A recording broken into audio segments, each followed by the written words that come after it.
As part of a multi-million-pound scheme near Hull on the Humber Estuary, Ivor King delivered specialist piling services for 2 new pumping stations.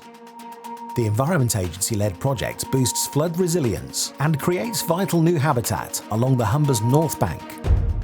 At Skeffling, our team installed 123 pairs of 15-metre Z steel sheet piles, along with circular hollow sections and bespoke capping beams, forming part of a new pumping station.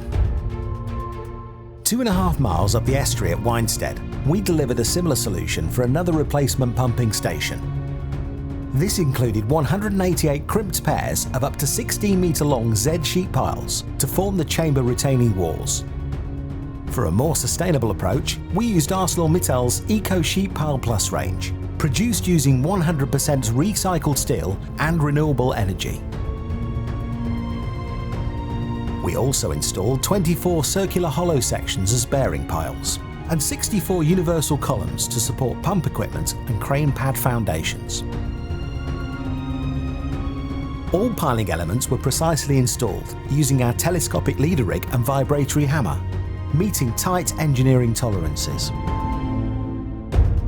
With decades of experience in water infrastructure, Ivor King continues to deliver sustainable piling solutions, powered by one of the most advanced fleets in the UK and a first-class team of professionals. Serving construction and civil engineering since 1974. Whatever your piling project, we're your people.